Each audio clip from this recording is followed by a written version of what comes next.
Hi, everybody. Welcome to part 3 of our video. So, for part 3, what are we doing today? We are finally going to start setting up our Square online store. For those of you that don't know who I am yet, my name is Lisa Brill, and I'm a paparazzi independent consultant, number 185-371, and I am the Lisa of Lisa's $5 Jewelry and Accessories. So now that we have signed up for Square and now that we have inputted our bank account information so that we can start getting our money, we are going to go down here to the online portion of this setup. So are you ready? Again, keep in mind, this is the most daunting part of this whole setup, especially for those of us that have quite large inventories. So bear with me, take your time, enjoy it. So click online here, and here we go. Check this out. You are going to come to a screen before this that says get started. It's going to ask you to pick retail. I started to click ahead, and my intention was to start screenshotting it for those that couldn't listen to a video. Just follow the steps. Make sure you click retail.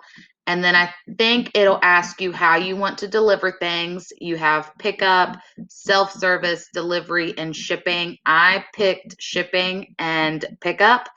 If you want to do delivery, that is fine, but I don't suggest doing a self-service because they might not be honest about what they're getting.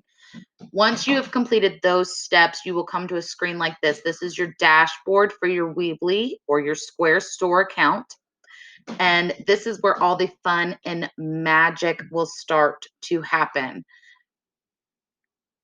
Everybody's first step is they want to immediately jump in and start designing your website. But honestly, that is not the step I tell people to do.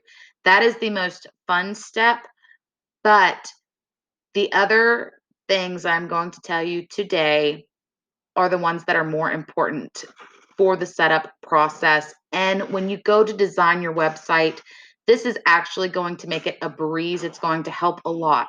So instead of clicking here on design your website, you're going to come over here to items, and you're going to come down to categories.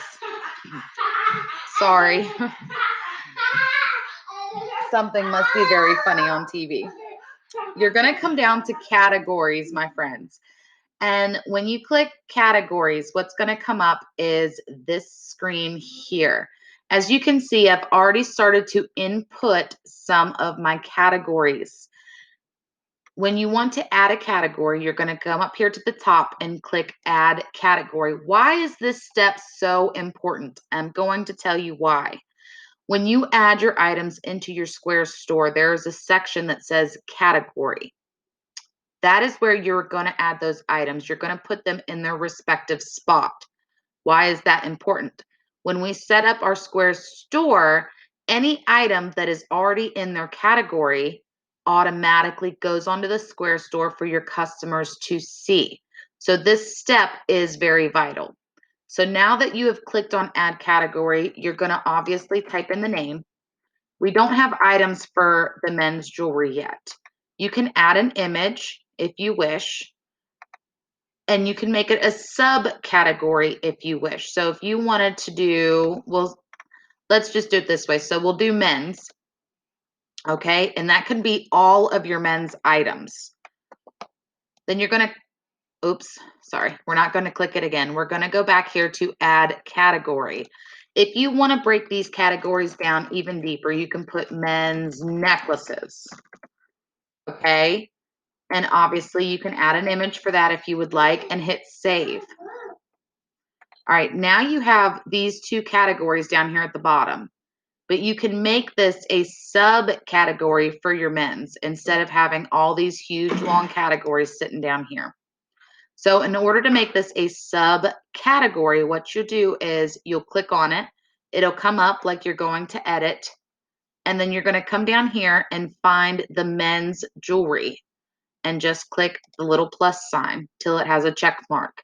Then click save.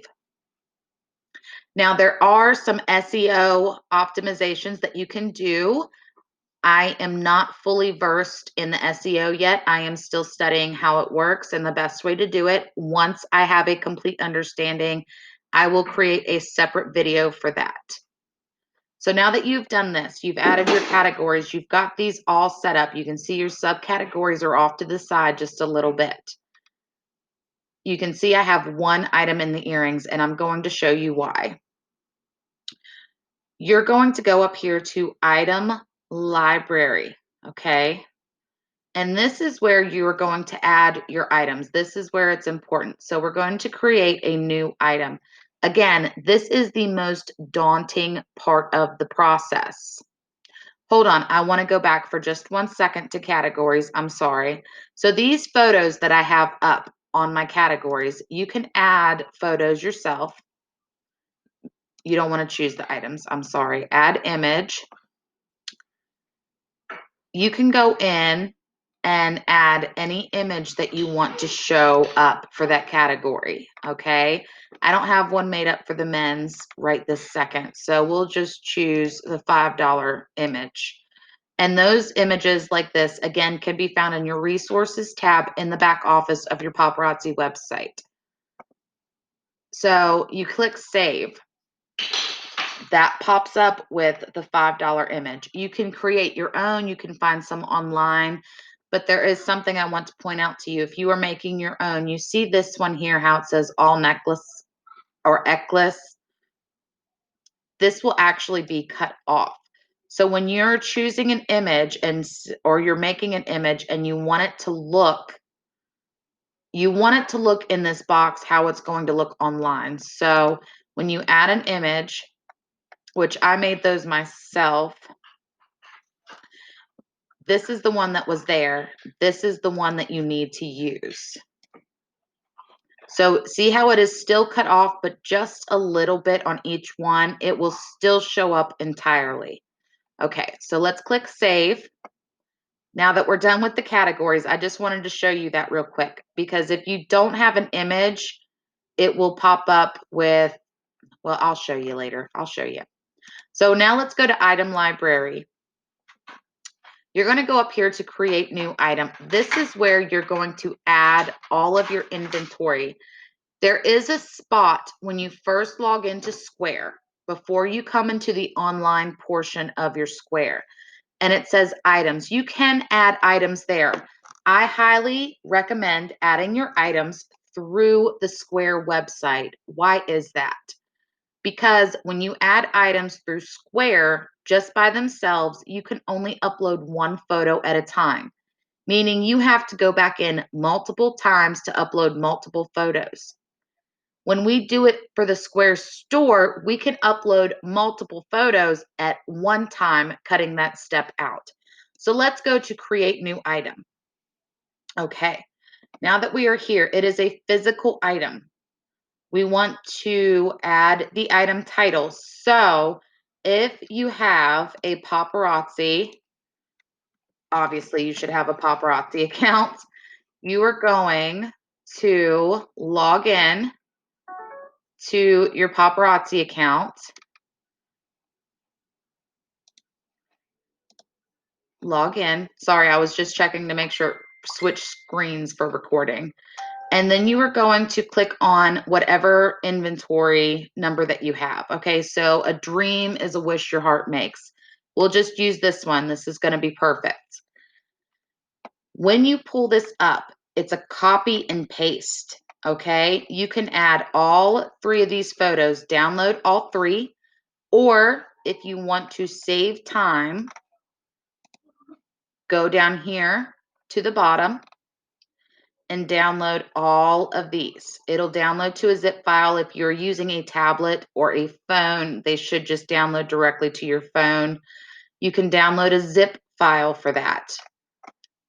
Either way, you are still going to have to come back into each one. Okay, so a dream is a wish your heart makes. You're going to copy that, unless you want to give it a different title, and you're going to paste it just right there. The price, always $5. We all know that, right? No sales price. And then you're going to come over here and click the box here to upload photo and select them all. And it will ask you at some point if you want a primary image. So me personally, I like to show the primary image of them wearing the piece of jewelry, and then the up close one as a secondary, and then the earrings. You can do it however you would like to. That's my personal preference, just because I feel like sometimes the stock photo can be a little misleading. At least this way they can automatically see how long, how short, or how wide those necklaces are. So now that you have done this, you're going to go back to your order and highlight the name. I always make sure to include this or the description, and I always make sure to include this very last line right here. And that way they understand that it is just one necklace and it does come with a set of earrings. Now, if we do not have these items in stock yet, it's an order, it's coming, but it's not available yet. You do know you cannot invoice and charge someone for these items. So what you'll do is you'll mark it as unavailable, which is super easy. So all you do is you go back in and you mark it as available or visible when the item arrives. And if it's already in your stock and you already have it on hand ready to go, you can make it visible. Do not worry about the shipping weight. Your default location, wherever it says in your square that your location is set, that is what this is. Now, your SKU number. I make up my own SKU numbers. So for this one, we're just going to call it N357. You can use the SKU numbers on the packaging. I make up my own because I do have a store, so nothing stays in its original bag.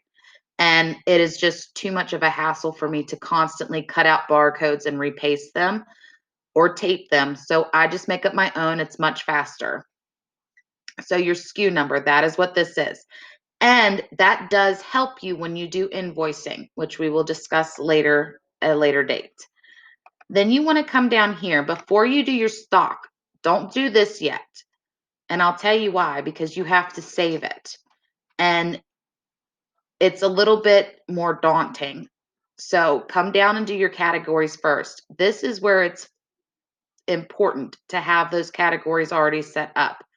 So your necklaces, you want to click that. It's a necklace. That's where I want it to go. I want it to go on that page that's going to be for necklaces in that category that is necklaces. And then you'll come up here in your stock. You want to update it. Click save, and it's going to take a minute. Then you're going to click update again. Now this will pop up on your screen. Do not worry. Give it a minute. It'll sync with your square, and then there you go. It's available. You want to track your stock. Go to stock received, or if for some reason you find out you had a piece that was lost, stolen, damaged, or if you did a recount, then that is what that'll be. There's also a restock button down here. I just usually use stock received or inventory recount. Go to stock received, put in how many you have, and click update. Once that screen stops, go to save, and then there you go. You can see that this is available, but this is unavailable.